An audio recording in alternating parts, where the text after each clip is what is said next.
Welcome to Acton in Focus. I'm Vivian Kopsinger-Birchall, your host, and my special guest in this episode is an AB student, senior, Arya, who I'm excited to interview about his book that he just released. Arya, welcome to the show. Thanks so much for inviting me, Vivian, and excited to do this today. So, absolutely. yeah. So before we start, could you tell us more about yourself, your full name, and what you're studying in high school? Of course. So my name is Arya Solur. I'm 17 years old, turning 18 soon, and I'm a senior in high school this year, so getting ready for college. And I've been doing a podcast for the past a little more than a year now, called the Exponential Edge, and I've compiled those 30 episodes that I've done so far into this book here, right? Right. So other than that, I'm a 3-sport varsity athlete, basketball, football, and track, and I've played 3 instruments: violin, guitar, trombone. So yeah, I do a lot of different things. Well, you're all-rounded. And before we get into the details of the Exponential Edge, I think I'll just start with the name itself. You know, why Exponential Edge? What does that mean?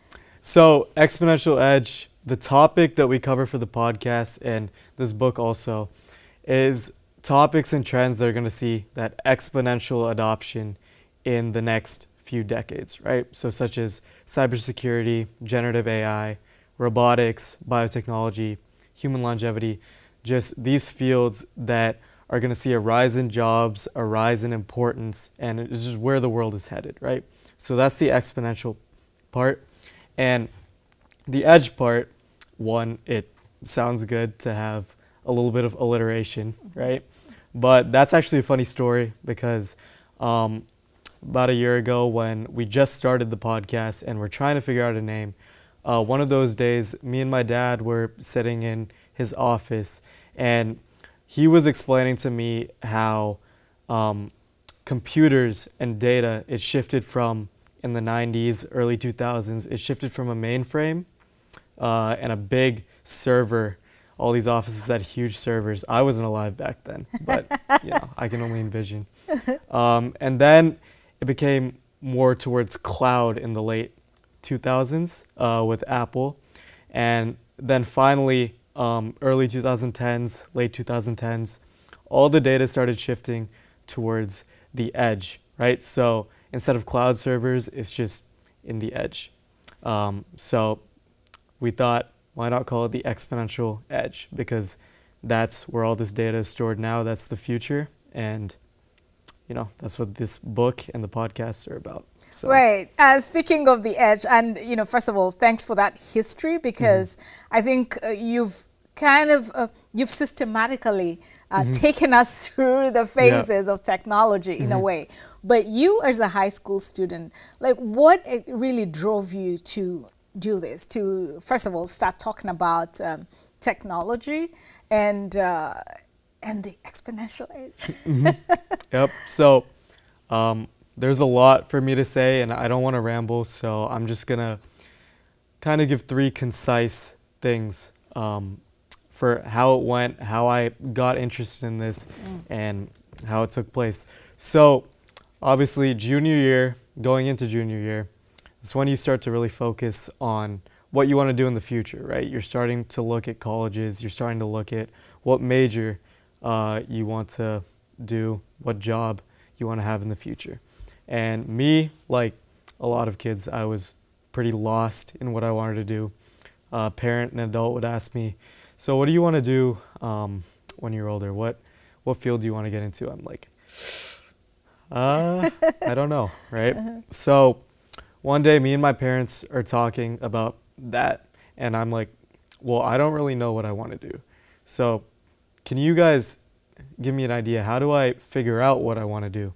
And they're like, well, you want to talk to smart people who have a good understanding of what they're doing, where the world is at right now, and what fields you can do to, 1, always have a job, right? That's the most important part. And 2, also make some good money while you're at it, right? Smart.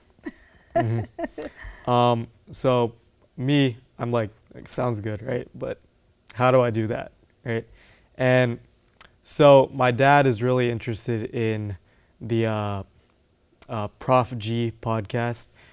It's a professor. I forget if it's at MIT or Stanford, but he talks about technology and just trends, right? So he was big into that at that point, and he was like, well, I listen to this podcast, so why don't you create your own podcast, right? I've seen a lot of podcasts me personally, I've seen a lot of podcasts where it's sports podcasts or like Twitch streams, just pop culture, right? So I was like, well, that sounds like an interesting idea, right? So that's kind of how I started this podcast. After that, my dad got me in contact with one of his friends who had his own podcast called Run Yogi. It's about running, long distance, and just health in general. And he kind of introduced me to the platform that I use called Zencaster. It's pretty simple. Obviously, I'm in high school. I know a little bit of technology, but I'm not that like well versed in technology and editing and all that. So he's like, you can just use this simple platform and that's good enough, right? So that's how I started.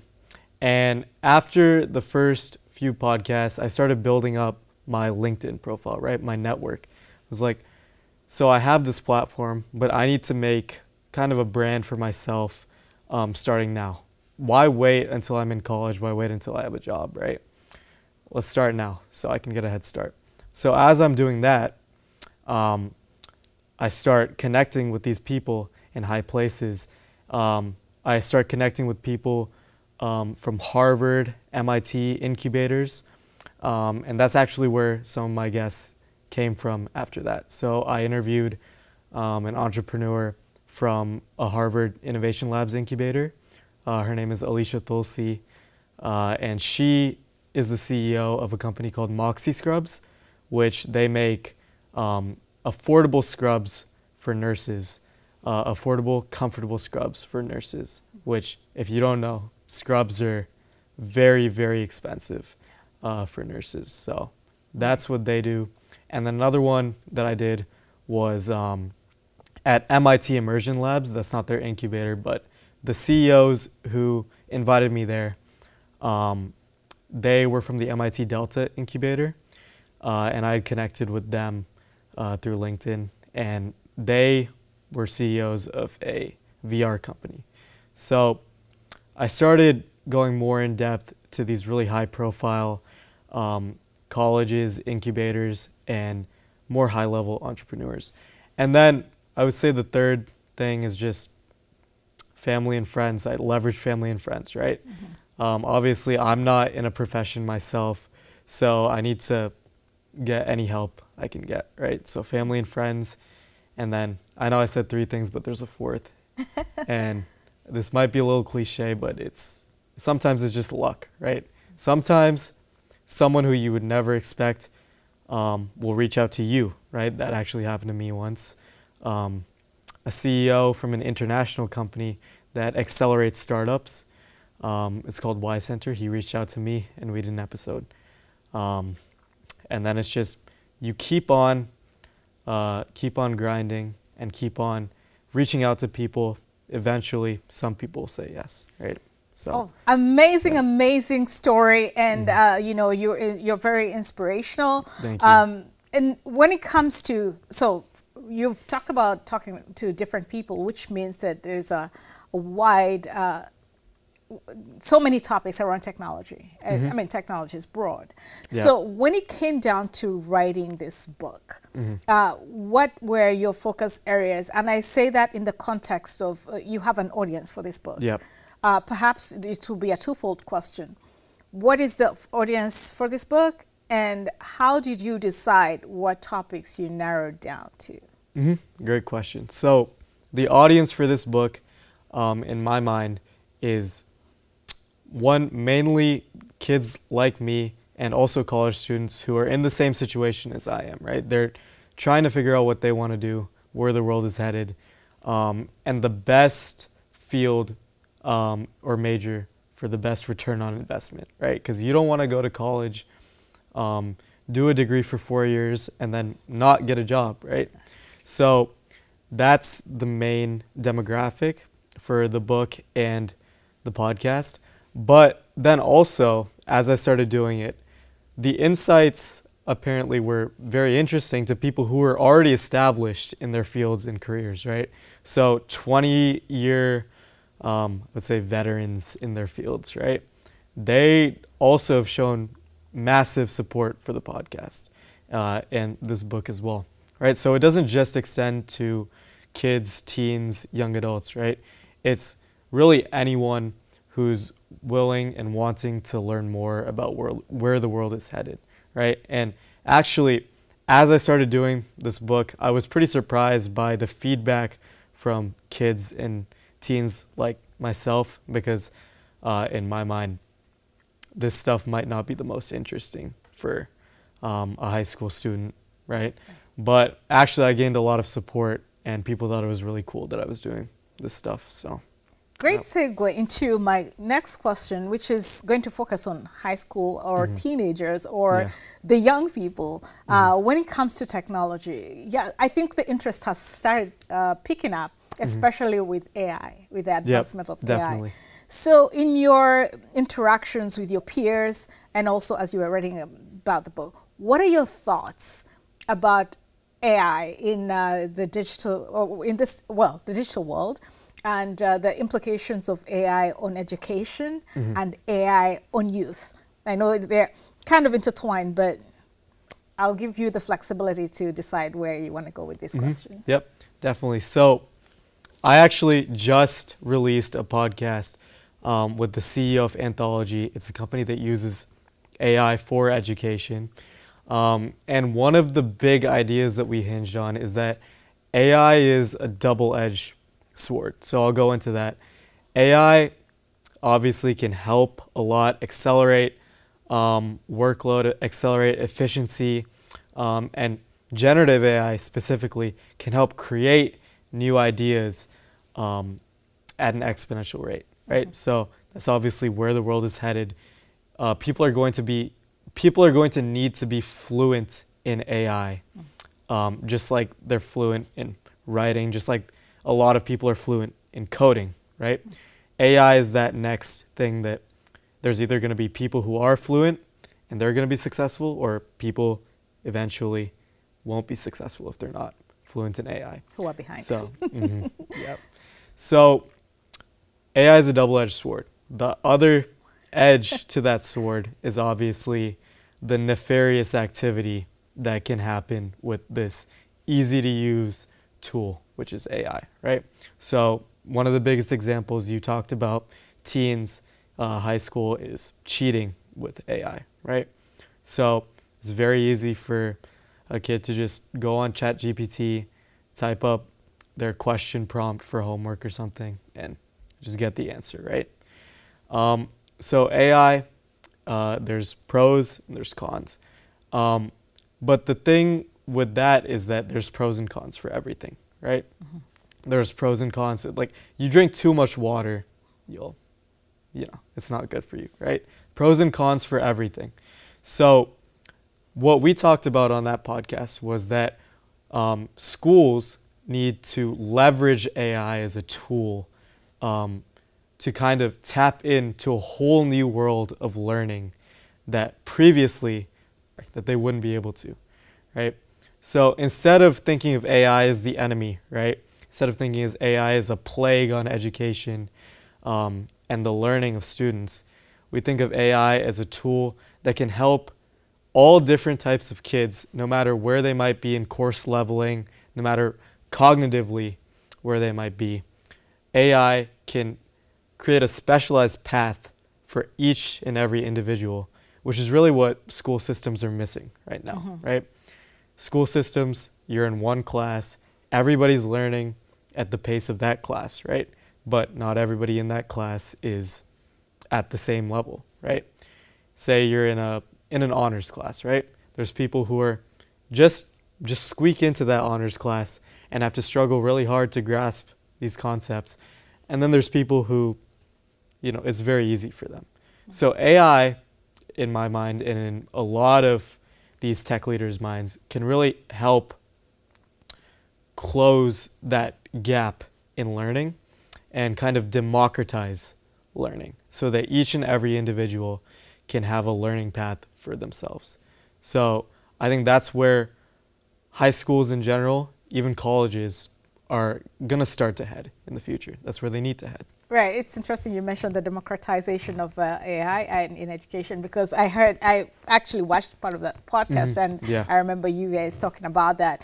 But again, I think taking me back to the teenagers and in this book, and you're trying to communicate part of, that part of technology, I believe, to your peers.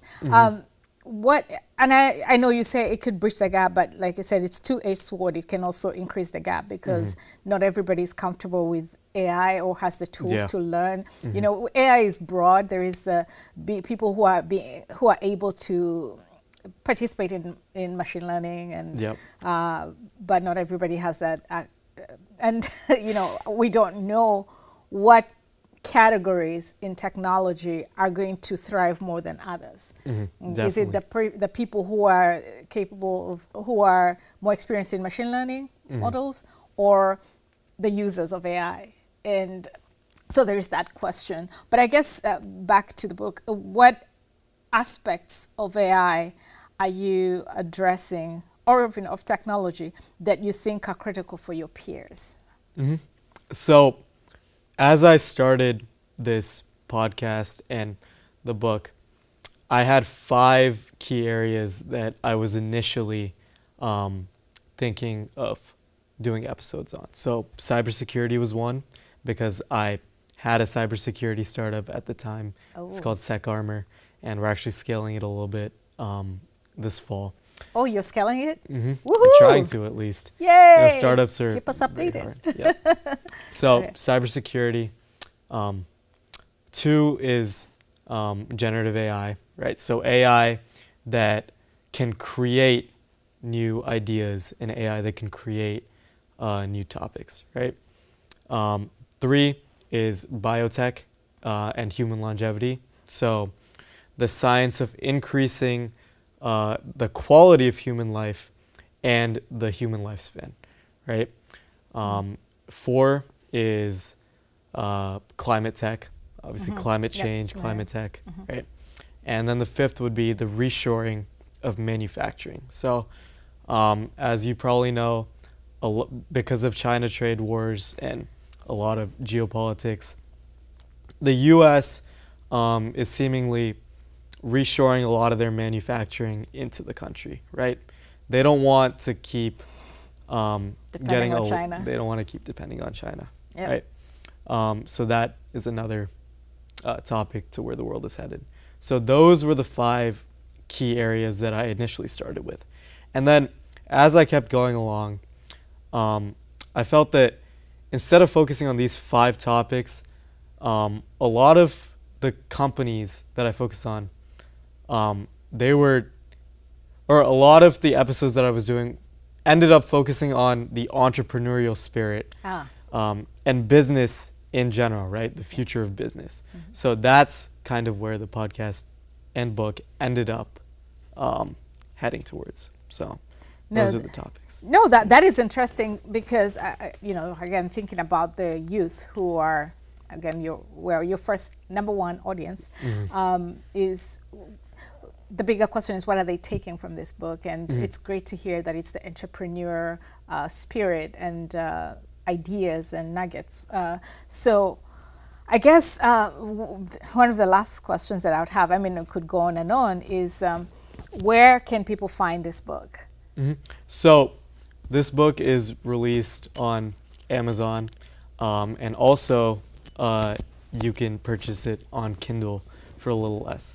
So yeah, that's pretty much it. Amazon, if you search up Exponential Edge, you'll find the book, you'll find my name, and you'll hopefully find some good reviews. Yeah, so what, maybe a question that came to my mind, what was the most exciting thing that happened when you were writing this book? And two, were there any shocks as you were writing this book? Things that shocked you?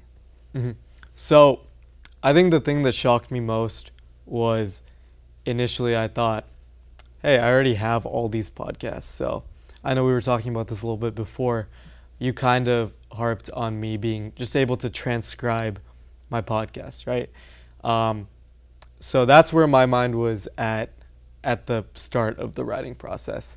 And then I actually sit down and start thinking and watching the podcast. And it's not that easy. Yeah. So what I wanted to do with the book was, one, create these full fleshed out chapters based on different fields, right? So one chapter is on AI, one chapter is on virtual reality, one chapter is on venture capital, right? So there's 12 chapters on these different fields, right? But another thing that I realized after doing all these podcasts is that people aren't going to sit and watch a 30-minute to 1 hour podcast, right? People want digestible content, right? That they can sit down and watch for a few minutes and just learn, right? So what I ended up doing during my podcast was I started writing these little LinkedIn short essays or blogs, right? Based on my interviews. So I had those as some source material for this book as well.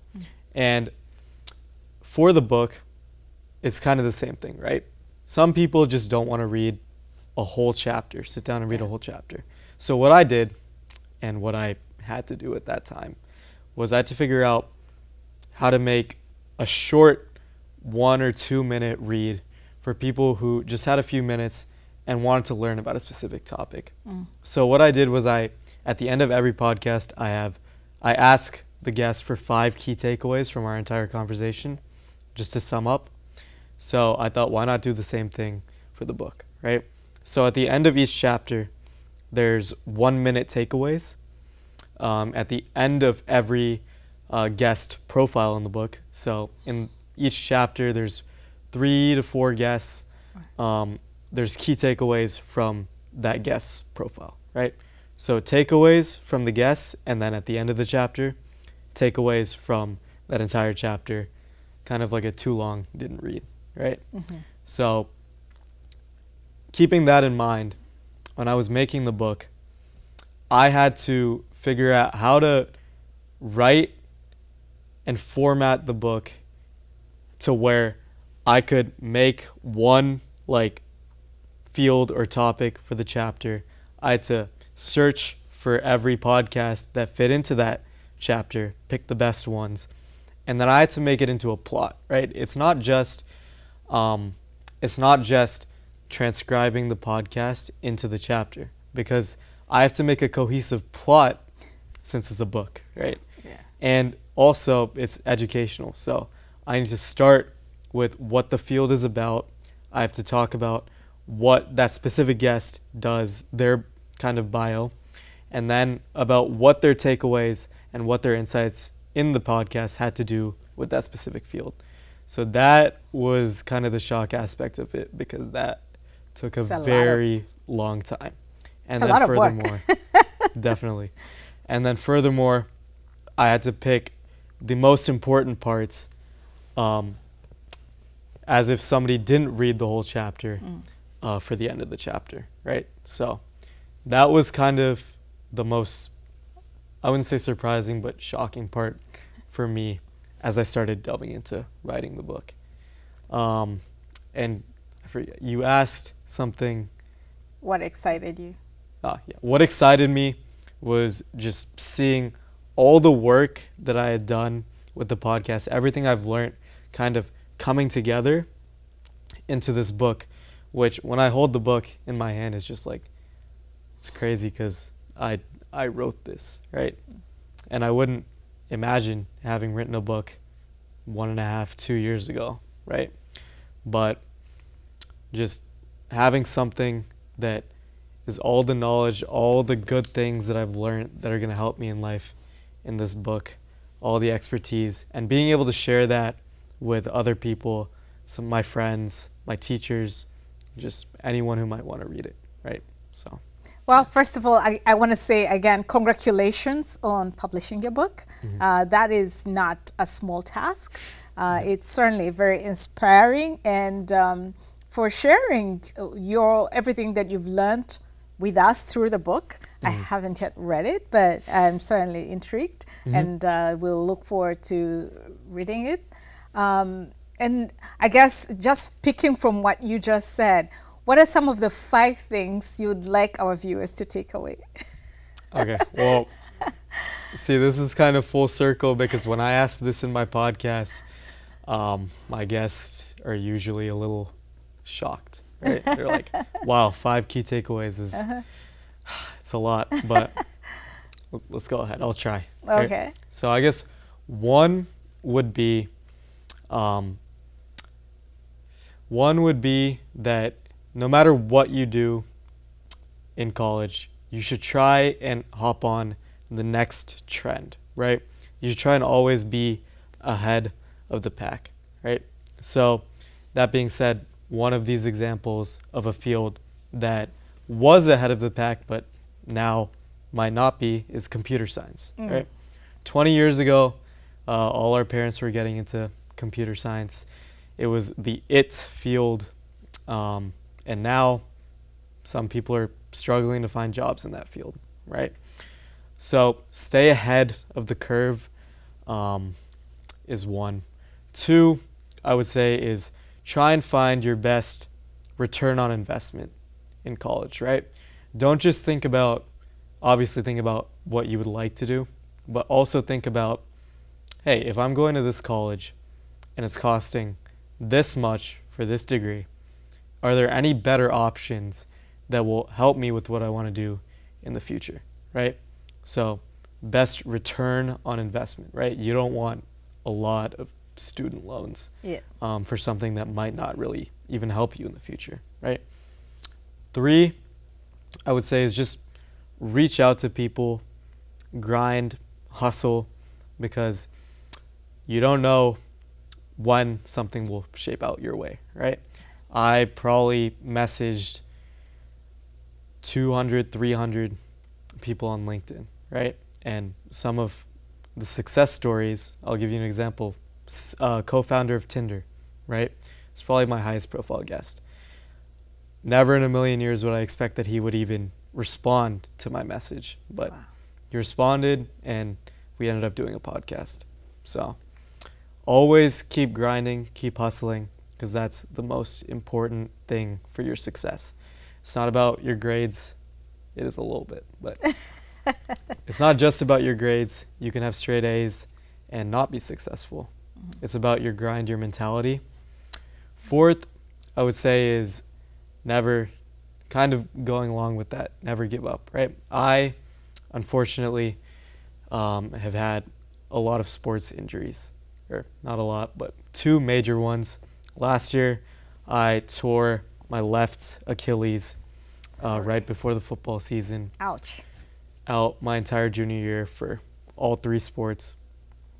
And I was just getting back into it this year, tore the right one. Ouch. That's a 1 in a trillion chance of happening. Whoa. Right?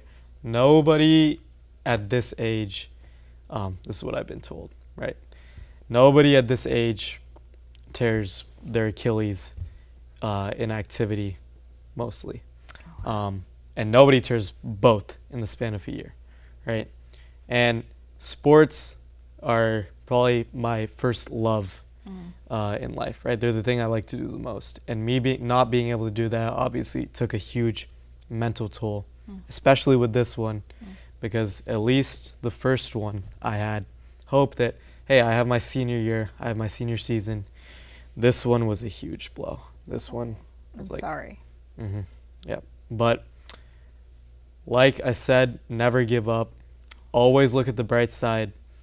Once this one happened, actually, once the first one happened, I started putting my attention towards the podcast. I had more free time. So I started building my platform, right? Once this happened, I was already in the process of writing the book since May. But it was going pretty slow, obviously, since school, work, sports. And once this happened, I was kind of lost for a bit, but I started pouring all my time, effort, sitting in bed, just working on the book, right? And that's why it's out today, right? Yeah. That's why I finished it up. So, yep. And then I need a fifth one. It's a good fifth one. I need to end it on a high note. Okay. Let's say, just always just go for your dreams, right? Yeah. Obviously, never would I have thought that a 17-year-old like myself would have a podcast, have a LinkedIn platform, and end up writing a book. But, you know, you start out with an idea, just commit to it, consistency, and just work for what you want to achieve. Right. That is fantastic. I feel like you are speaking to me. All the 5 tips I could certainly apply to my life. So with that, I just want to say again, congratulations first on your book. And to, you know, thank you for being here, for sharing your work with us, for being my guest on my show. Of course, yeah. And to our viewers, I hope that you have been inspired by Arya. I hope you go to Amazon and find his book and buy it and read it and share copies with your teenagers. And I hope that our community can come in numbers and support him. But for now, thank you for watching. Thank you. Till next time. Thanks.